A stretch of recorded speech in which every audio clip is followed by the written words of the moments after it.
St. Joseph's Schools does not only excel in educating students, but has a rich history of students, educators, and religious presence.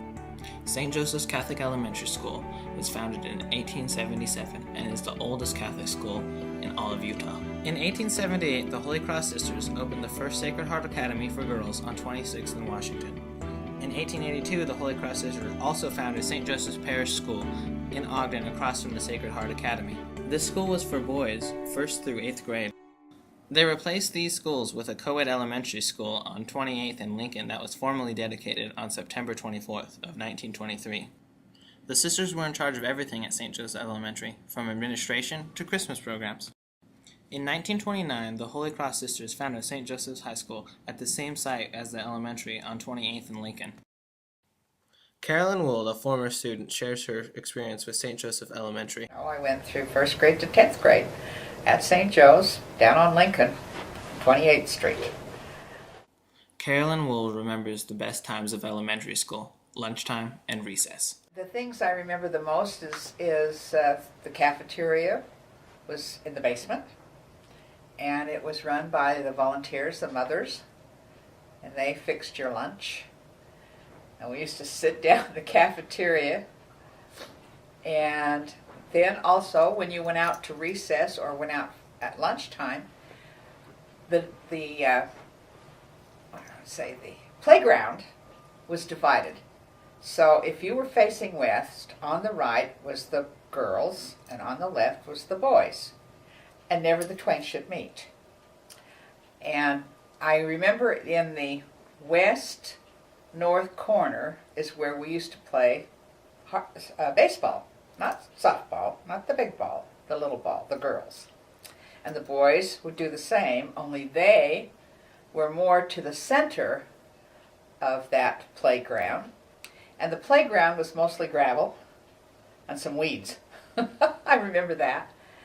And, you know, after the 10 years that I was there, I don't remember anything ever changing. If the nuns were having lunch and did catches, we would run races out front of the church, out in front of the school. And I happened to be a very fast runner when I was young. So that was what we did to entertain ourselves. We played baseball. We played races. We used to run races. And what's that? That where you all hold hands. And it's Red Rover. Send somebody right over. We used to play that. I mean, we had time. You know, we didn't actually have a gym class. We played in the gym once in a while. I don't remember what we did in there. I think calisthenics. We used to go in during the winter because we couldn't go outside because of the snow. But I tell you, all the years that I was at St. Joe's, that playground never changed. I think it had a little bit of blacktop in some places and gravel and weeds. That's all I can remember. And when I put my little kids down there, it was still the same. It was still the same. And you know, gosh, I'll bet it was still the same when they tore it down.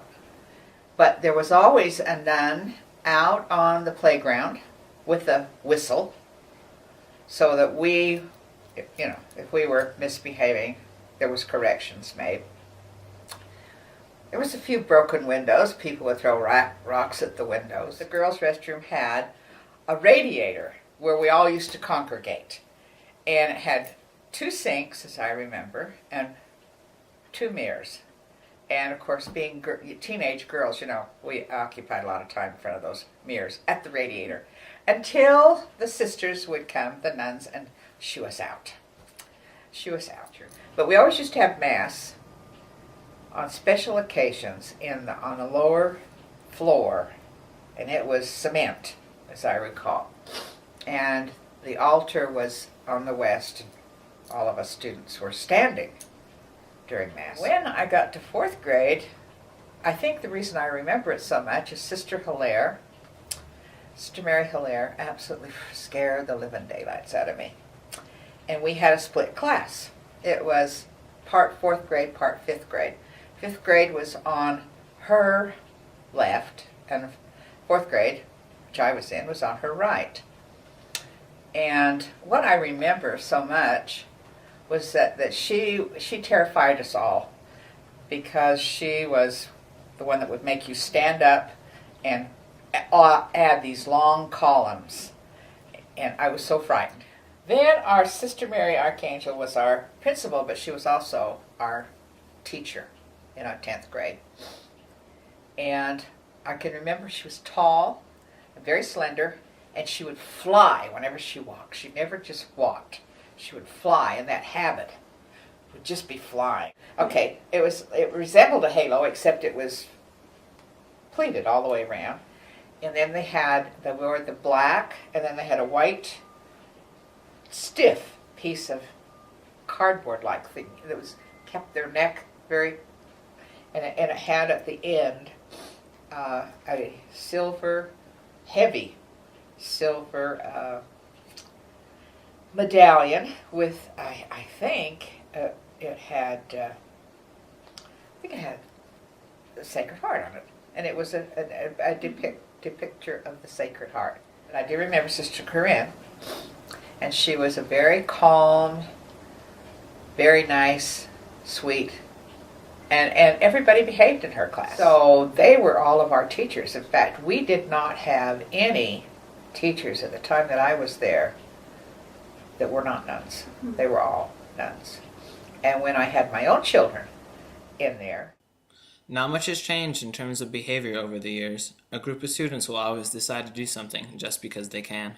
Decided to pick up one of the desks, those desks like I described, and throw it out the window, which they were in the process of doing at the time that Sister Timothy came back to the classroom. Well, needless to say, the desk was half hanging and half hanging out of that window, and those three boys returned to their seats, and she immediately had a hold of them, shaking their heads with their hair. I can remember that. And oh, she was expounding. She didn't use any bad language, but she was telling them just exactly what she thought. And you know, that's such a vivid picture. I'll never forget that as long as I live. We all sang in the choir at St. Joseph's Church. And I lived close enough I lived on 25th and Gramercy at that time, till I was 13. I lived close enough that when I could go to Mass every morning during Lent and then walk, there was a group of us that went, and then walk on down to St. Joe's. So we would be in time for school. And we stopped someplace and had something to eat, or we would, buy it and take it with us after Mass. We never had to wear uniforms. But we were not. Girls didn't wear pants to school in those days. We had dresses or skirts. The only thing they would do is sometimes they would have dances with a record player, and we would dance the same place we had the Mass. That's where we danced. And that's the only place, and usually it was in the afternoon. It was part of the school, never in the evening or anything like that. Most of everything that was social was connected to actual St. Joseph's Church. The elementary school on 28th and Lincoln operated until 1979, when the elementary school was moved to its present location on 30th and Quincy. In May of 1999, expansion of the elementary school began and was completed and dedicated on March 19, 2000. In the 1950s, it was decided that the grade school that went from the 1st through the 10th grade would be split up into two programs, one that went from the 1st to the 8th grade, to a high school that went from the 9th to the 12th grade.